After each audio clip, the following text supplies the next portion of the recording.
मिथिला नगरिया निहाल सखिया।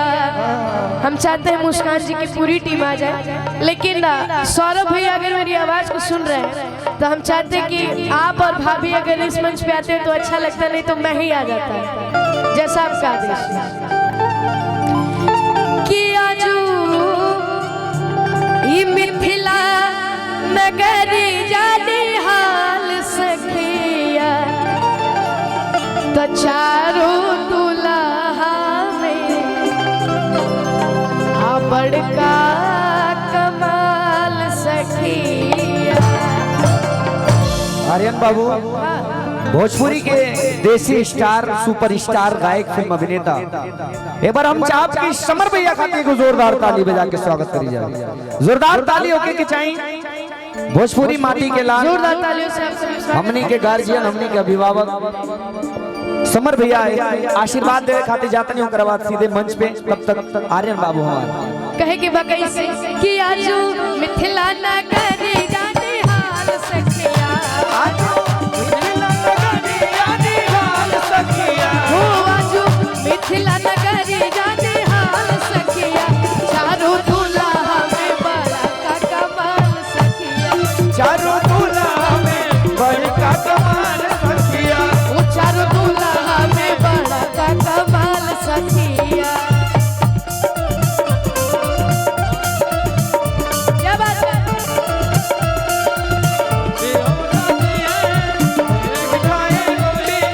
जाने हो जाते हैं दिल में बेचैनियां होता है।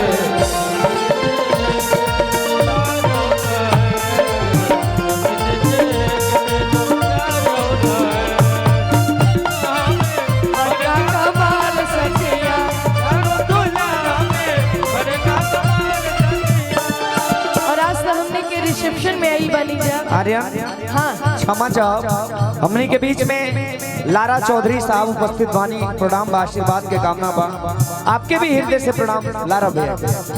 हो माथी मरी मोरिया कुंडल शोभे कनवा, कुंडल शोभे कनवा, कारे कारे कजरा रे झुलमे नयनवा,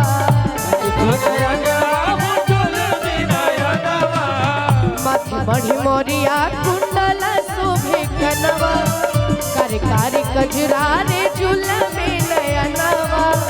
और हो प्यारा तिलक शोभे लाइन के भाल सखिया, प्यारा तिलक शोभे लाइन के भाल सखिया, हो प्यारा तिलक शोभे लाइन के भाल सखिया, चारों दुल्हा में बड़ा कमाल, चारों दुल्हा में बड़ा कमाल सखिया, हो चारों दुल्हा में बड़ा कमाल सखिया, दुल्हा में बड़ा कमाल सखिया। मुबारक हो तुमको ये शादी तुम्हारी हो, मुबारक हो तुमको ये शादी तुम्हारी,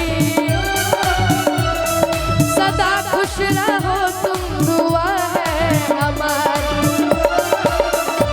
ओ तुम्हारे कदम चूमे ये दुनिया सारी, ओ तुम्हारे कदम चूमे ये दुनिया सारी, सदा खुश रहो तुम दुआ है हमारी।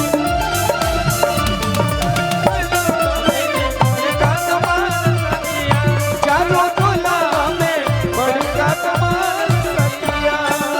और जितनी हमारी भाभी सुंदर है उतने ही हैंडसम, उतने ही स्मार्ट हमारे सौरभ भैया।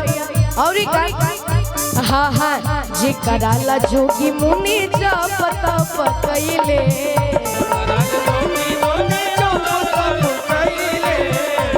हमारा मिथिला में पाहुन बन के अइले,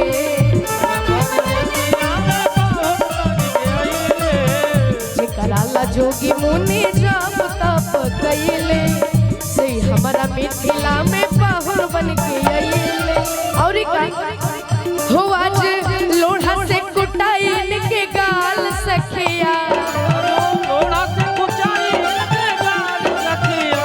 आजू लोढ़ा से कुटाई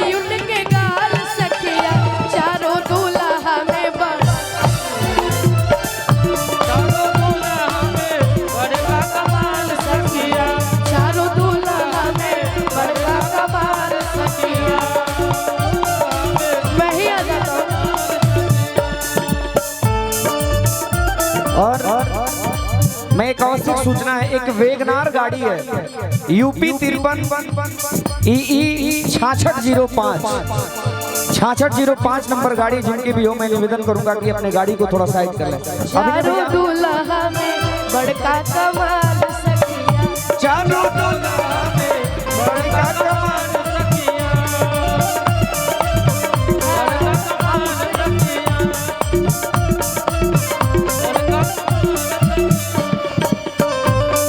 क्या बात?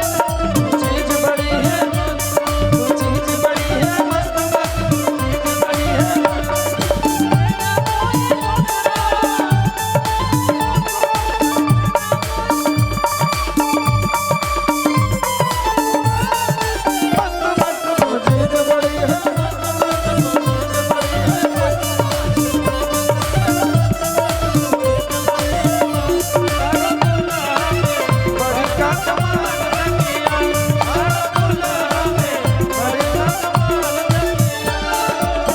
मंच पे हमारे सौरभ भैया और भाभी के लिए एक बार आप सभी जोरदार ताली बजाइए। ताली बजाएगो, जोरदार ताली होके के चाहिए। भैया भैया भाभी के लिए एक लाइक हम चाह